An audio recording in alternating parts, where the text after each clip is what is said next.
We ready to go, Becky? Okay, first of all, I want to say thanks to everybody for coming out, doing basically a dry run, because I've got to do this presentation to people I don't know in July in Gettysburg. So I wanted to do this, see how it flowed, see how long it was, and I appreciate you coming out. So what I would like for you guys to do, I'm asking you, as I do this, when you're listening, if you listen, can you think if there's any questions that cross your mind, please ask it at the end, because I don't want somebody, when I get to Gettysburg, ask me, what would Thanos have done to you? Something like that. That I'm not going to expect. So if you will, bear with me. Of course, my name's Brad Shingler, and I got into the Civil War, steeped into the Civil War, after I had a Civil War and Reconstruction class to a man by the name of Jim Hilgenberg. And Jim Hilgenberg was phenomenal. The way he presented it, it was interesting, it all came to life, and it wasn't just this general flank, this one, this many people died on this date. It was none of that crap. It was all real, applicable things. Hi, Chelsea, I just noticed you. Real, applicable things that made it real to me, I guess is the way I would say it. For me personally, I had three grandfathers, well, not grandfathers, great-grandfathers that fought in the Civil War. I had one by the name of Levi Cart from Wyden. Levi was a Confederate. He fought, I think he fought in the, which one was he? Oh, I didn't write that down, sorry. I think he fought in the 19th Virginia Volunteer Infantry. Levi was a proud Confederate. When they would have festivals and hootenannies in Wyden, that's where he lived, when they would have any kind of gathering or anything, Levi, till he was buried, would wear his Confederate uniform everywhere. If he went to town to buy some meal or something, he wore his Confederate uniform. Basically, he was a proud Confederate. I had another great-grandfather by the name of John Shingler. John fought out of, where in Pennsylvania? 41st Pennsylvania. Can you all see this? You can't? Okay. Well, then I'll just use it. He fought, he was just on the side of the North. Now, I had another grandfather by the name of Ben Riffle.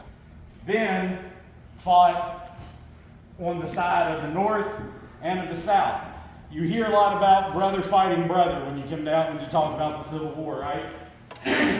Houses divided and all that stuff. A lot of guys like Robert E. Lee, for example, fought with the South. He was a Union, he was in the Northern Army. Virginia seceded, he went with the Confederacy. Most of these guys went with their state.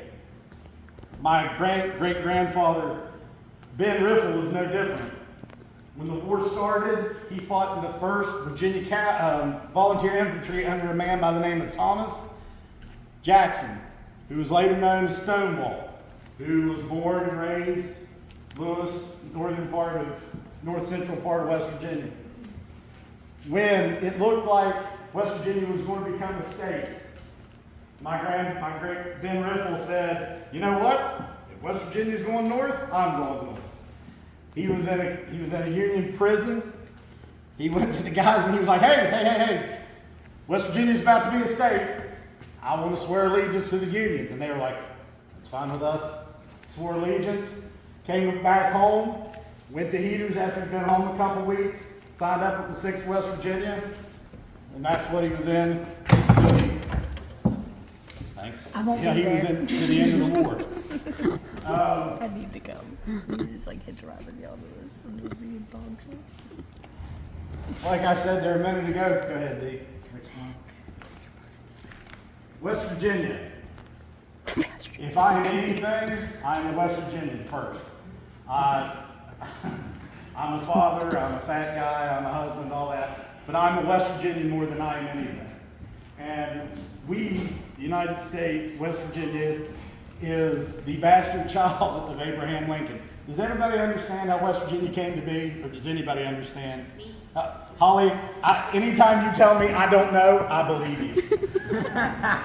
So what happened was there was a lot of northern, I'm not going to say abolitionists, but there was a lot of northern sympathy that was in this part of the state, or the part of Virginia. There was enough people, I'm just kind of paraphrasing here. There's enough guys went to Abraham Lincoln and they were like, hey, there's 8 or 10 of us would like to be our own state and call it West Virginia. And Lincoln's like, sounds good to me. You want to join the North? Yeah. All right. And we became West Virginia. Does everybody know that? Or? Thanks, buddy. Give me the next slide. Lincoln. I don't know what happened. I Shut don't up. know who Lincoln is, but Tom screwed up the end. No, it was fine. It's fine on the computer. On picture. Shut up. The N is right there. Yeah, you can see it behind the pages. Anyway, I have become obsessed with Abraham Lincoln to the point I named my son Lincoln. Lincoln was born, was it February 12, 1809? Yeah, February 12, 1809. He was known as the rail splitter, the great emancipator. Lincoln grew up as dirt poor as you can grow up. He didn't have anything. He didn't have slaves. He didn't have any of that stuff. His mom died when he was just a young boy. His dad, now this is one of the creepiest stories. His dad told him and his sister, he said, guys, I'm going to go find you, I'm going to go to town and I'm going to find you a mother. And he left. And he was gone for 42 days. When he came back, he had a woman with him that became Abraham Lincoln's stepmother. She taught him how to read and all that. But anyway, when he came back, the woman that was, I think her name was Sarah, wasn't it? Yeah. Her I name was wrote you Sarah. cards. Next slide. I wrote him cards.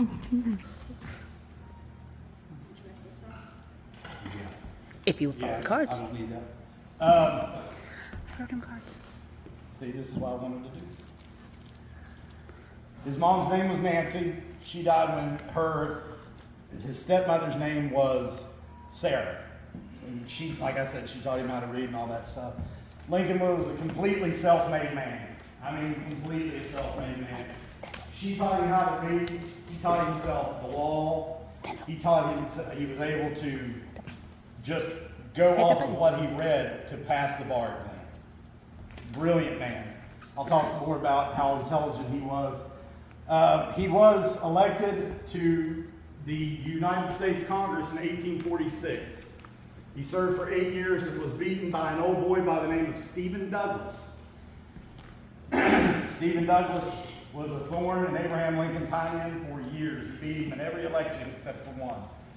And that was the election of 1860 for president. Lincoln was not an abolitionist. What Lincoln hated slavery, he thought it was wrong, but he was an absolute supporter of the Constitution of the United States. The United States Constitution allowed for it, so therefore Lincoln said it's a legal thing, even though it's despicable and unethical. Tell you a little story about Lincoln. He was in New Orleans. He was maybe 12 years old. And I don't know what you all know about slavery. I don't know what you know about how slaves were purchased. I don't know if you know anything about the trade. It was an abomination. It was disgusting. But it does not get painted in the right light that it needs to be painted in. When what Lincoln saw was a load of slaves came in from Africa. And when they came in and they were going to buy these slaves, they were stripped naked. They were put on stage, and whatever you wanted to do to them, you could do. Like you were buying a horse. People would come up, take their fingers and go through their mouths and look at their teeth, touch them wherever they wanted to. This is male or female. And Lincoln saw that, and it disgusted him as a child. On top of that, Lincoln's father didn't have two nickels to rub together. Okay, he couldn't manage money. He was a train wreck. So he would send Lincoln to other farms, surrounding farms, to do work. And when Lincoln would come home with the money, his dad would take it. So that put another burr in Lincoln's hind end about slavery, knowing how horrible it was on that side. And you might be wondering, why are you telling me all this? I'm telling you all this to get somewhere. This is what they call background information.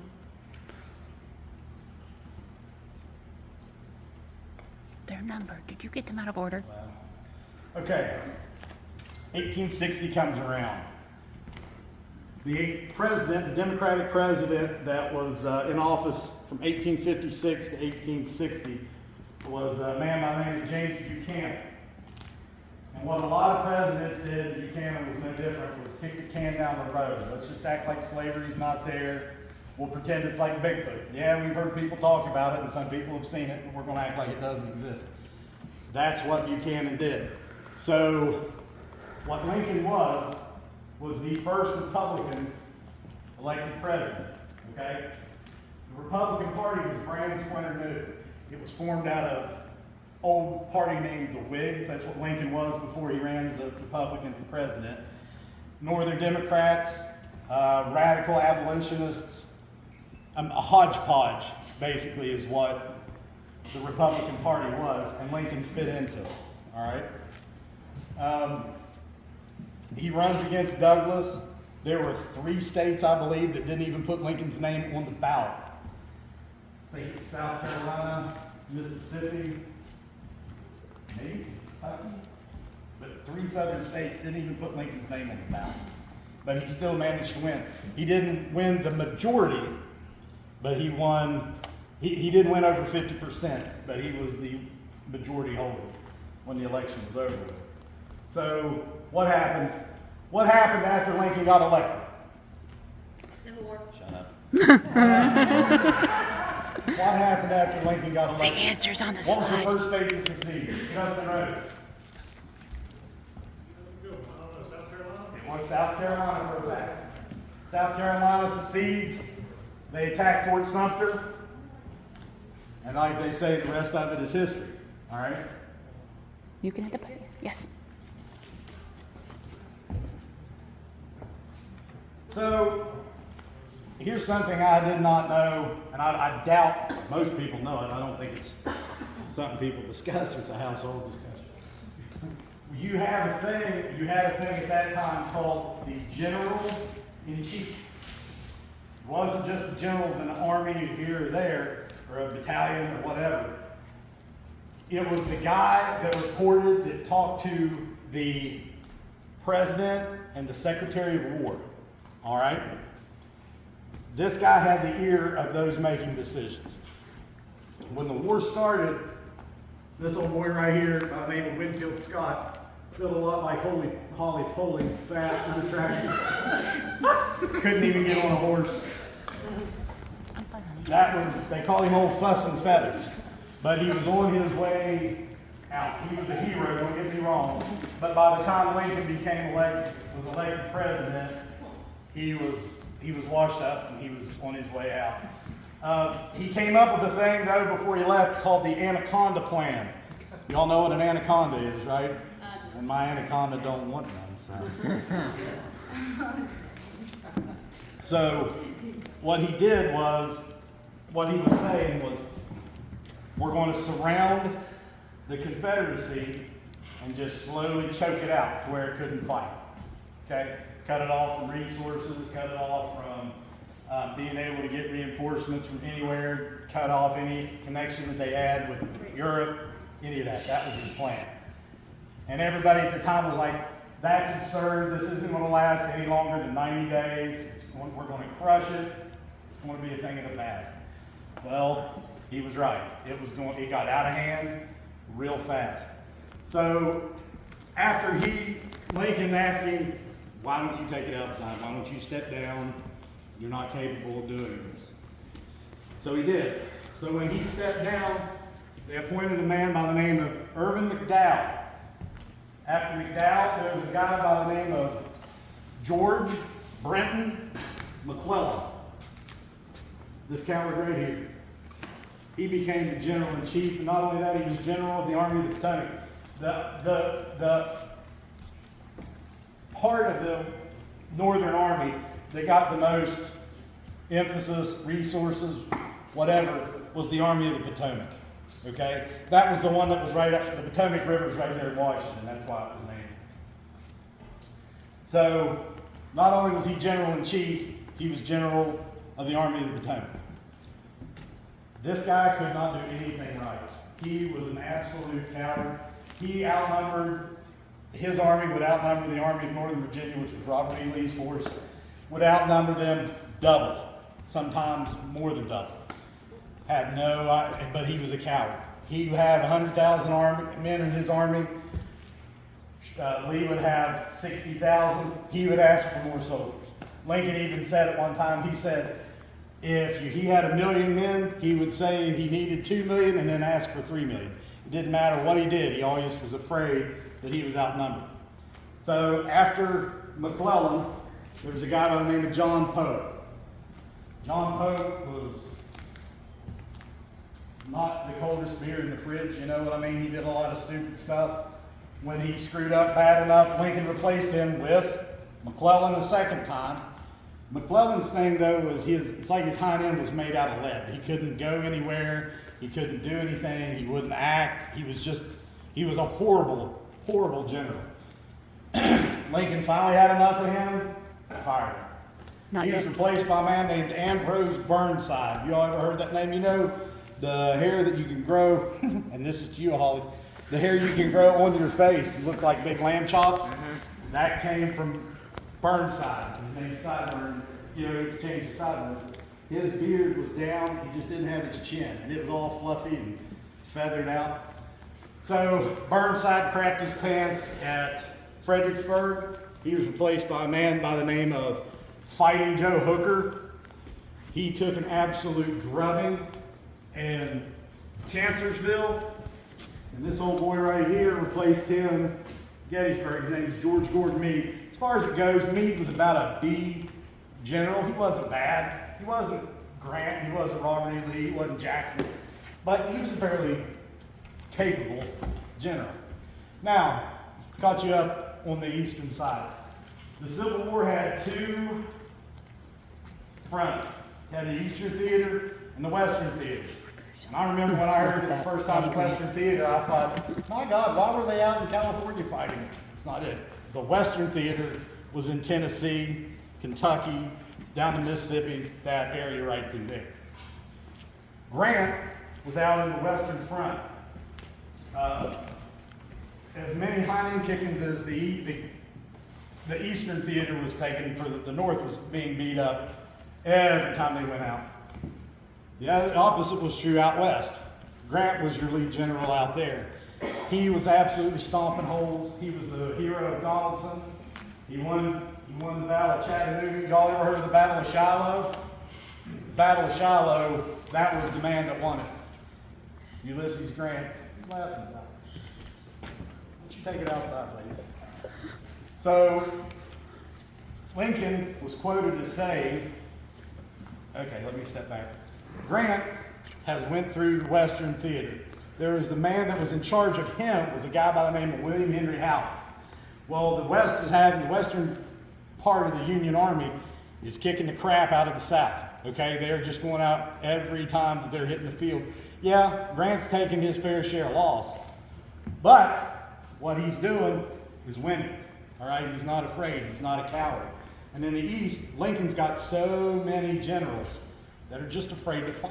And the ones that aren't afraid to fight are dumb, or make horrible decisions.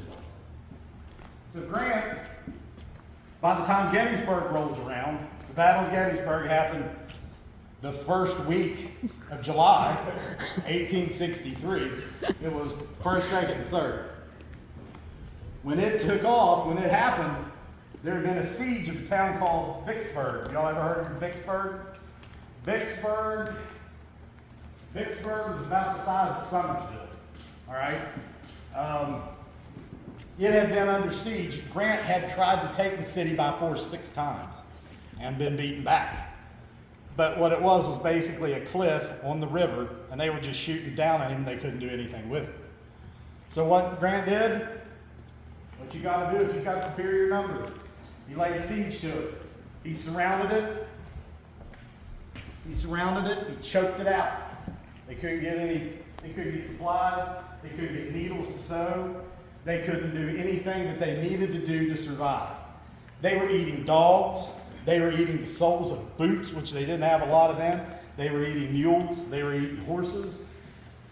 It was to the point they were almost beginning to eat each other, all right? So Grant's just slowly choking them out. You can't fight them, you can't whip them like that, okay?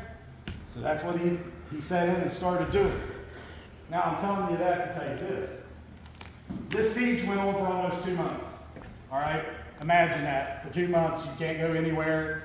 You can't get anything that you want. You can't leave your house without being allowed to by the military. All right? That's what was going on. It was a prairie dog town, they called it, because those people in the town of Vicksburg had burrowed into the ground, had dug caves, and were living in them. Had rugs, was totally furnished, had slaves in there, and every day Grant is just going through ammunition. He's just hammering that town. He's just hitting them with cannon fire all day, every day. Sun comes up, all right guys, let's get to it. They start launching. July 4th, the siege breaks. They go to Grant and they say, what do you want? His initials were U.S. Grant. That wasn't his actual name. His name was Hiram Ulysses Grant, but he was real quiet, he was real reserved, he was real soft-spoken. So when he went to West Point, the guy signing him in said, "You're okay, so you're U.S. Grant?" And he goes, "No, that's not my name." And they went, "Well, it is now." And he went, "All right, that sounds good." So instead of bucking him, he just took it. So this great man right here lived the rest of his life under the wrong name. So anyway, they also said that U.S., everybody thought his name was Ulysses Simpson Grant. But then they got to saying, the guys in the Confederate said the U.S. stood for Unconditional Surrender Grant. That was his thing. What do you want? Unconditional surrender. Give us your crap, go to jail. That's the way it was. They put him in prisons. All right, so Lincoln was quoted as saying, because he had, this is how intelligent Abraham Lincoln was, and this is how well he knew people, this is how quickly he learned military exercises, how fast the man was brilliant. He said, "I've got the men, I've got the soldiers, I don't have the generals." And at this time he had fired 6 generals, okay? He said, "I don't have the generals, but the key is Vicksburg. And once the key is in my pocket, the war will be won." The key was this old boy right here. He knew what Grant was. So, take a step back. June 30th, 1863, which is before the first week of June. You had a lot of cavalry going out. What they would do, of course, y'all know what a cavalry is, right? They're on horseback. So the cavalry was always going out trying to look at the other army, come back, report back, "Hey, this is what I saw the Union doing." Of course, the Union had that. "Hey, this is where I'm seeing the Confederates. This is how many I'm seeing. This is where they were at, and then this is what they're doing." So they're always reporting back and forth. Well, everybody thinks that the Battle of Gettysburg was fought over shoes. It was not. It wasn't. They think that there was a shoe factory in Gettysburg. There was not. That is a complete misconception. So I grew up thinking that. There wasn't. But it's possible that the Confederate soldiers thought there was one, and they were like, hey, our shoes, we're walking around barefoot. They've got that up there. Let's go get that on our way. What they had planned on doing was Lee was invading the North. Keep in mind, you sit and you look at it, well, Mississippi's part of the United States. Virginia's part of it. Minnesota's part of it. Rhode Island. We're all one. Well, it wasn't like that then, okay? It was like the difference between us and Canada right now. For me to get my brain around that, it's taking some time. So what Davis called, okay, Jefferson Davis was the president of the Confederacy. Am I boring?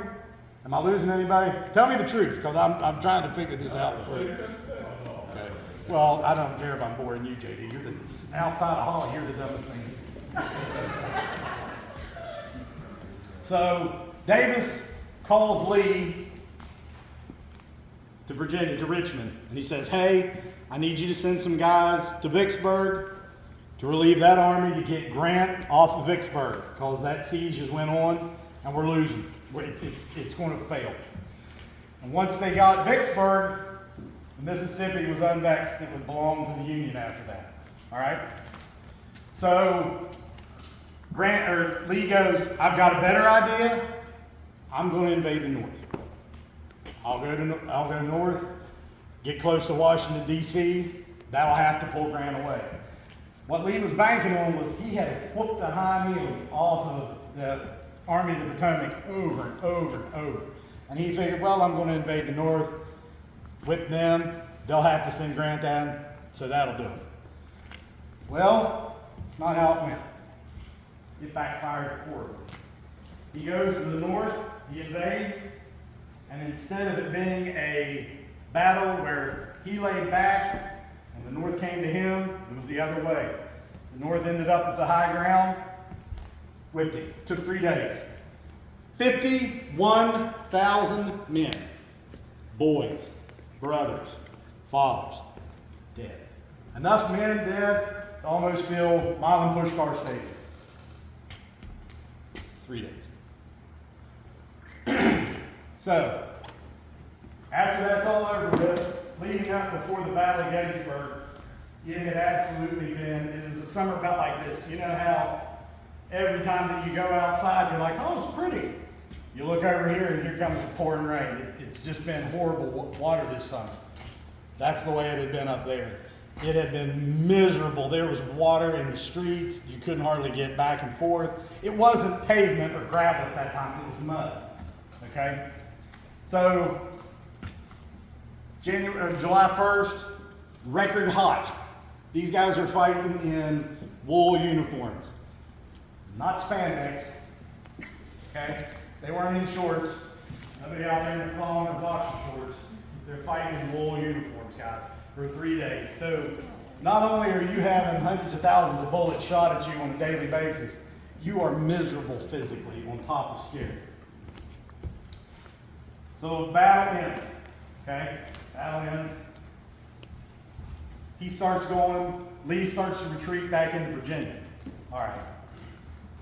Lincoln gets on the telegraph down at the, here's something I thought was interesting too. They said Lincoln spent so much time down at the telegraph office on the river that when he wasn't there, it surprised him. He was always trying to be in contact with Sherman or with Grant or with Meade or whoever it was, Rosecrans, any of those guys. He wanted to know everything that was going on. It wasn't like it is now. I can pick up my phone and text Chris Delaney and be like, hey, what's going on? Is this happening? Yep. Well, they didn't have it back then. They didn't even have telephones to call, right? So they're going by the telegraph, and it didn't take 30 seconds for it to get there. After something happened, he found out about it hours later. So Lincoln finds out the South is retreating back into Virginia. He gets on Meade and he goes, follow them up, crush them, destroy that army of Northern Virginia. Let's get this over with, all right? Meade said, no, I'm not doing that.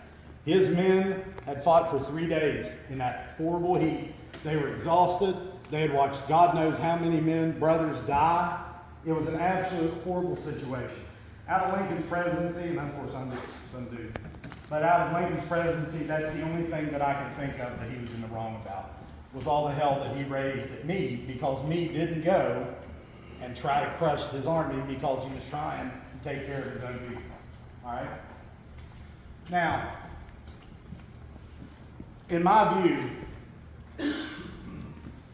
what the scholars say is there's 3 turning points to the Civil War. They talk about the Battle of Antietam. They talk about the Battle of Gettysburg. They talk about the election of 1864. They say those are the three turning points. Which, that's fine, Dee, you're fine. Which, to me, I agree with that. I believe it's that and the Battle of Antietam, the first week of 1863. You good with that? First week of July 1863? And the election of 1864. The reason is this. Antietam, okay, yep, it was more of a draw. The battle was more of a draw instead of just a beating. I hope I'm not boring you people, because to me, I'm like, this is the most exciting shit I've ever heard. But what Antietam did was it wasn't a complete and total rout where the Confederacy beat the brakes off the Union. 5 days after the Battle of Antietam, Abraham Lincoln turns loose a thing called the Emancipation Proclamation. Okay? That thing was a big deal. Not just because it took people out of bondage. I mean, in theory, they were still in the South, they were where the slaves were. But what it did was, at the time, France, Spain, England, several European countries were eating up that southern cotton, right? Well, when that Emancipation Proclamation came out, that absolutely neutered the South from getting any kind of outside assistance.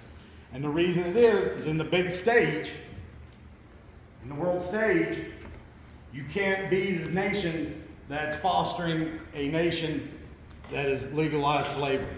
That makes sense to everybody? So Lincoln knew what was going on. He was trying to, whether or not you want to call him the great emancipator, the man was the consummate politician. He knew what he was doing as far as that goes. So then, the first week of July 1863, Lee never invaded the North again. He tucked tail, he went back to Virginia, took his beating. The next day, July 4th, ironically enough, the siege of Vicksburg ends. What did that do? That sprung Abraham Lincoln to say, you know what, Grant, why don't you come east? Grant comes east, becomes a thing that is called the Lieutenant General of the Army. The last guy to be called the Lieutenant General was an old boy by the name of George Washington. It's a pretty prestigious title. After he comes east, everything changes. Got me confused. You went off on your own. I did. It's like we're in Gettysburg. This is how he does his trips in Gettysburg. Right here. Wow. Land the plane, Lucille. Yeah, 13 minutes. So let me get back. I want to tell you guys just a little bit of stuff about Battle of Gettysburg, and then I'll shut up and let you guys, if you got any questions, which you better be calling. But Battle of Gettysburg starts. Yep. I know you've been to Gettysburg. You've been to Gettysburg. Anybody else in here been to Gettysburg? Paula, you've been to Gettysburg? Denzel, we know you've been to You've Gettysburg. never been anywhere but McDonald's? So, Gettysburg, bring that up, please. The whole, go back. Hit the back button, buddy. There it is. Okay. Gettysburg, it was basically, they formed a fish hook, all right, around what they call Culp's Hill. The guy that knows his last name's Culp. Culp's Hill, and the first day, it was a little skirmish. It was a lot of blood. Don't get me wrong, but it was constant reinforcement. All night reinforcements were coming in, right? And if you've ever been to Little Round Top, of course we're in West Virginia. Everywhere's a hill. Well, and that's rolling country up there. But Little Round Top's, it's about like Town Hill. I mean, it's not very big, but it was completely surrounded. It was the high ground. A little nub pimple like Town Hill was what was the high ground of that battle. On the second day, there was a guy by the name of Joshua Chamberlain, was the lead. It was the corporal in the 20th Maine. These men were completely fearless, and that's the thing about the Civil War. They are guys just like me, Jamie. Not really like you, but you're a little bit. Lonnie. Just guys like us, okay? Fighting against men that were their friends and their neighbors weeks prior, or years prior. So what they ended up doing was they shot so many times. And when I say they shot so many times they ran out of shells, I don't mean the half a box of ammunition that you take rifle hunting trying to kill a white-tailed deer. I'm talking crates upon crates upon crates that they went through, all right, trying to kill other Americans. They ran out. And it was such a big deal,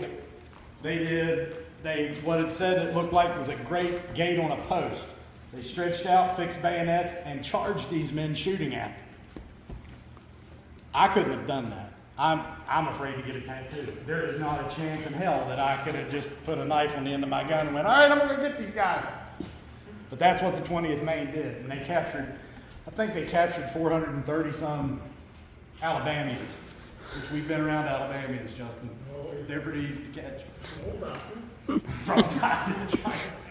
So, all right, the third day had a thing called Pickett's Charge. Have you all heard of that? Pickett's Charge, it was like, Stupidest plane ever. We know it was that's a huge deal, all right? It was horrible. If you look at it, let me think. Okay, y'all stand in the parking lot at Braxton County High School, okay? Look across the interstate at the mall. Now let's pretend for a minute that that is just all flat ground all the way across that. 17,000 men tried to walk across open ground to take over a bunch of guys that were standing over here loaded and absolutely lighting them up. But Lee sent them across there. I think it was 8,900 men were killed. There were guns would go off and entire divisions were just evaporated. And that's something else about the Civil War. You'll have these men, this many was killed, this many were injured, these many aren't accounted for. Let me tell you what a lot of the unaccounted for meant. This guy right here, marching, gets hit with a cannonball. There's nothing left. He's vaporized. Not only that, what he did have is now a weapon. His rib cage went through the back of your head, Sherry. His femur went through his buddy's chest. Okay? He became a weapon after he disappeared. Somebody as big as Holly could probably kill a good detective. So, the horrors that were Gettysburg, just, they do not get, you don't get the picture painted in high school. You know what I mean? You go in there and you take your class, this happened, that happened, you go take it outside. So, does anybody have any questions? Please tell me somebody's got a question. Not that one. That one never shuts up. I do sometimes for sleep. Go ahead, Grace. Thank you. What do you think Thanos would have did in this situation? What do I think Thanos would have done in that situation? Oh, God. He would have snapped his finger. No, I got a real one though. Okay. You was talking about the like their uniforms and stuff. Why did they choose to do that? Like it didn't. Why did they use wool? Yeah, like it didn't really like it didn't seem like it helped them like blend in and anything like they do now. It was not for camouflage. That's not what Like, they yeah, used what it was the for. purpose of that? Just to be like, oh, Because they were outside all the time, and the way they looked at it was, well, you can take that coat off and you'll be fine. Right. I mean, you got to keep in mind at that time they didn't have air conditioning. So having your coat on and then taking it off, well, that is a lot cooler than it was a minute ago. right. But is there anything warmer than wool in the winter? There's not. So that's what it was for. Well, we'd rather have that on in the winter. What season was the fight started? What season? It was all year for 4 years. Gettysburg was in the summer. It was in July. First week. So they didn't have like thinner material like they were. They had shirts. I mean, it's just like, you know, a three-piece suit. Yeah. But it wasn't a three-piece suit, but it was in layers. So yeah, they could take the top off of it and have the pants shoot like in a thinner shirt, yeah. But it was still. What would happen if they just chose not to fight? Like they were like, I don't want to do this. The competitive little one. They were called deserters and they were shot, Oh, okay. which is a shame. What's up, man? Hey, a little question. I may be misremembering this, but hadn't West Virginia tried to secede from Virginia prior to the Civil War? Do Coal was not a thing. I'm not gonna say it wasn't a thing, but it was not the. What they were, if I remember this right, the eastern part of Virginia held most of your rich bureaucrats. And they were taxing, You're exactly they right. were taxing the ass off of what is now West Virginia. And Well- the Civil War was more of an opportunity to It was. I mean, if it. we feel I've never strongly read that, Jamie, that we were trying to secede. I'm not saying because I didn't read it, it didn't happen. I'm not suggesting that. But what, like you said, the eastern part of Virginia, what is the eastern part of Virginia? It's a beach. So you had all these port cities. Those port cities were settled with Spaniards, French, English. What did we have here in West Virginia? We had the Scotch-Irish, we had the Polacks, we had the Italians, we had German. all that. Germans, we had all that because they ran them out of the port cities. So there's Appalachian Mountains that I don't think I'm getting off of it. But what settled here is the baddest people on this planet. They came because you didn't have 79. You had to trek over the top of them friggin' hills and stuff.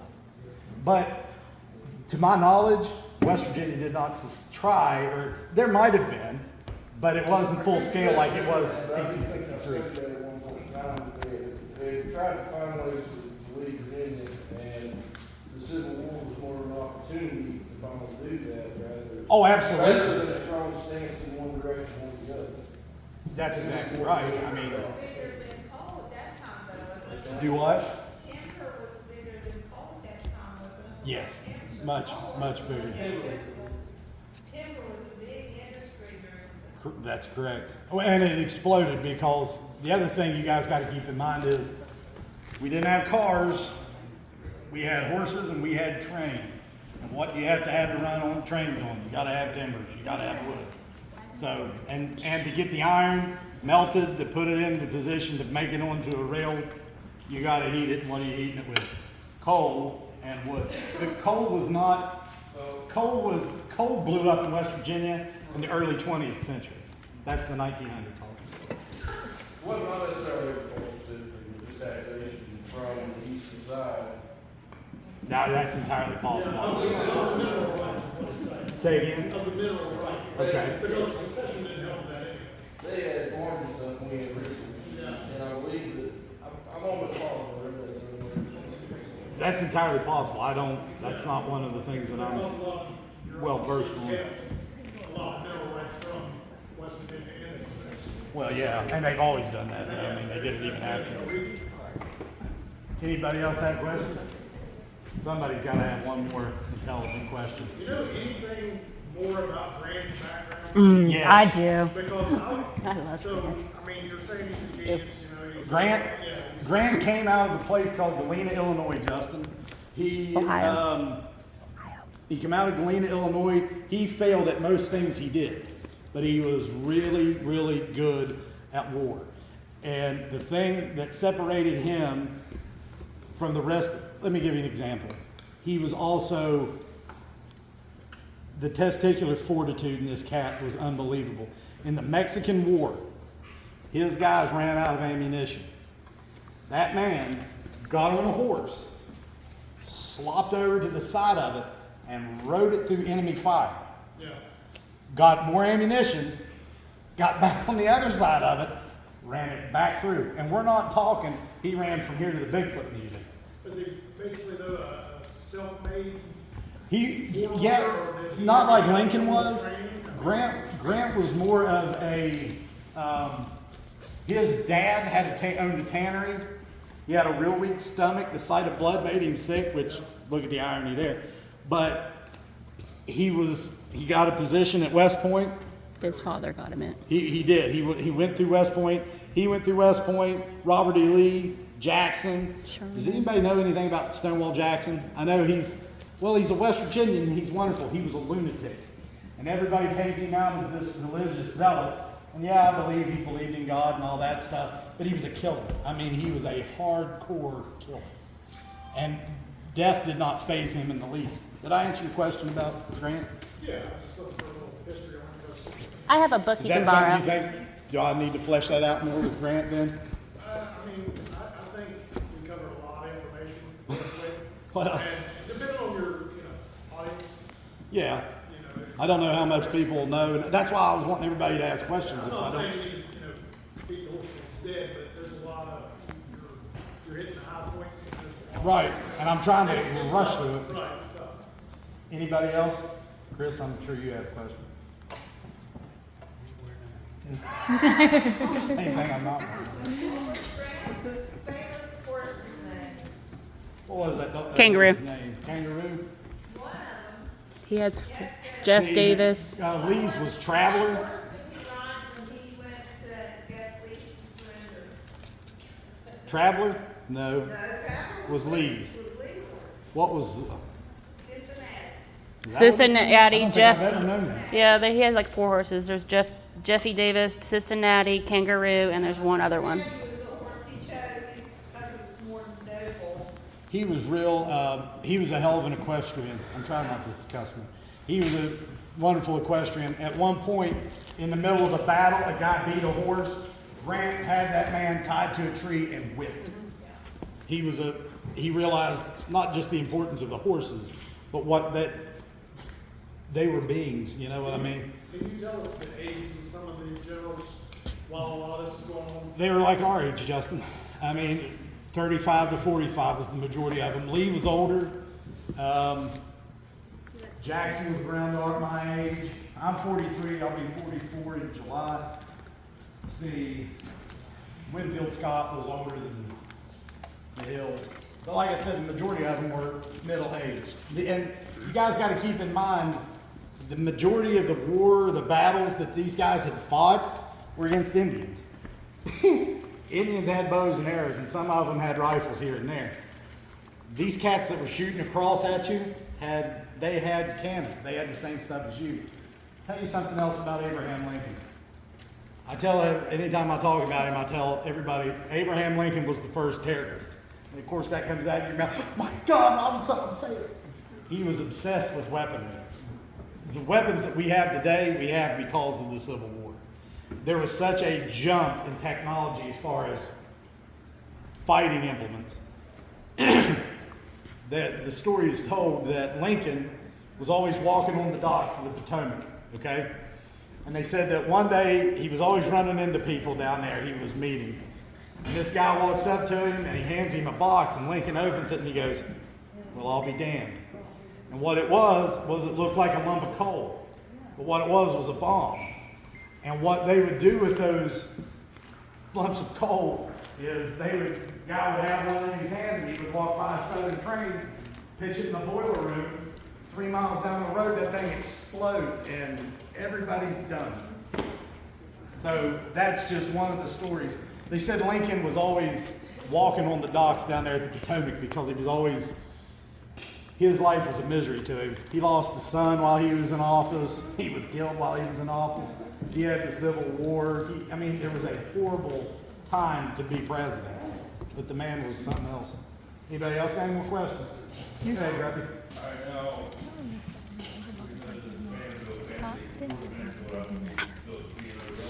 Okay. What kind of importance does that have? The railroads, they were huge because in the north you had a one standardized size track. In the Confederacy, it was all about states' rights. No central government. We're all different states, okay? We're just a conglomeration of states, and we just call ourselves the Confederacy. Georgia's was 6 feet wide. Virginia's was 5 feet wide. So everything that you did, it caused problems. You could go from one place to the next in the north, and it had no bearing on it. It did have a bearing because you didn't have the issues that you had to change everything up. Did I answer your question? Go ahead. So, you know anything about like the actual strategies that they were using during the battle of Gettysburg? Like to avoid all the gunfire and the cannon fire? Like how do you even strategize around that? You don't. You just the reason I'm gonna answer it, but I gotta say this before it makes sense. The reason that Grant won, the reason the North won with Grant was sheer determination, numbers, and doggedness. He was losing guys, but you're throwing men into a blender, regardless of what part of the battle you're fighting, regardless of the terrain. It's all, have you ever been to Gettysburg? I don't believe I have. The fighting on Little Round Top was so close up that they said that bayonets were clinging together as they were shooting at each other. So there was nothing you could do about it. You could do your best to Lee. They used to say when you signed up to be in Lee's army, they gave you a shovel because he was always digging trenches. What you tried to do, have you ever done any hunting? Like once. Okay, me personally, if I'm not in a stand, what I like to do is get beside of a tree because it breaks up my outline and I can use the tree as a rest, okay? You were hunting human beings at the time, just like you, just from somewhere else in the country. So what they did was try to use terrain to their advantage, but there's not a hell of a lot you can do when somebody's shooting a cannonball at you twice the size of my foot. And they had those shot shells, they had them, they would load them, and they would be staggered. There would be balls in them that would be size of a golf ball. And then the next part of the shot would be the size of marbles. And then you'd have the golf balls again, and then you'd have these big flat discs on the end. So when that thing hit the ground, yeah, it didn't hit you, but when it hit the ground, that thing exploded. And it was nothing but killing shrapnel. And that was the design. As horrible as it was, that was the design. Did I answer your question? Yes, yes. Well, and then they still use like what they refer to as gentleman warfare, where they still have their. That shit where you line up and we just shoot at each other until you run out or I run out? I mean, they were starting to use more tactics like. Except for Sherman. Correct. Sherman didn't do that. Still doing what it's called gentleman's warfare. Trench warfare began with Robert E. Lee and the Civil War. Now, before the end of the Civil War, where you really started to see some guerrilla style warfare. Correct. They called it Indian fighting. Well, Indians didn't have the stuff we had. They didn't have the technology, any of that stuff, so they had to do stuff like that. If you wanted to live, you know what I mean? But you're talking about that gentleman war like the British used to do, that's idiocy. I mean, Yeah, oh yeah, they used to stand there and watch the people get. not me, not me. You go. I don't know, I'll be right here. But that's why that Pickett's charge was so stupid. Exactly. There was somewhere in between, I mean, right? It was where it switched They over. still have some gentlemen when You did? But then they also use barriers and Correct. began using that. Have you seen the pictures? I don't know what they were called, but they would have those logs and they would have the pipes drove in them. Well, if you couldn't do anything else, you could make those and get behind them. And I know when I read about that and I think, well, how in the hell can you throw one of them things together? Well, if 60 guys are working on the same one, yeah, you can do it in 20 minutes. Or if Tony Rose, you can do it in 20. Another thing that a lot of people don't think about, I was talking to Stevie about this today. The South might have won battles. Manassas, Second Manassas, the Wilderness, Cold Harbor, Fredericksburg, Chancellorsville. They might have had these big victories, but they were losing the whole time. And the reason is there was 200,000-300,000 soldiers on the side of the North that never heard a shot fired in anger. Okay? And I compared it to, let's say Justin Rose is a multimillionaire. Let's say that I'm a lowly prison worker, right? Well, I can go and I can buy us Olive Garden. I'll buy it today. Hey, Justin, I'll buy Olive Garden tomorrow. I got that. That's on me. But you know what Brad's going to do? Brad's fat ass is going to run out of money. Okay? That's what the South was doing. Yeah, they might have been winning these battles, but they're losing men they can't replace. Grant, they called him the butcher. Grant's just sending these guys in and he's losing them, but he's got 3 to replace every one he's lost in battle. So the South guys really didn't have a chance to win that war. Like Shelby Foote said, the North fought that battle with one arm behind their back until Grant got it, and then they both came out for a little while. Who else got a question? Mommy, you got a question? Marriage, bad idea? Damn right. Yeah, I agree. Wasn't it Grant that had special cigars that they had, like, made for? You know he died of throat cancer, right? So I've been somewhere where you had somebody like go on horseback and bring back like loads of cigars for people who smoke like a certain kind from farms. No, that's not. That's something that's blown out. He had his preferences, don't get me wrong. But Grant was good-looking guy, okay? He was a celebrity at the time. These people had fans just like, for God's sake, I don't know why LeBron James has fans. They were always sending him stuff, okay? And there were companies, there were farms that were sending, hey, why don't you try our cigars, okay? Not necessarily sponsorship, but yeah, why don't you try this? Grant was smoking 30 cigars a day. So it's hard to believe he died of throat cancer, you know what I mean?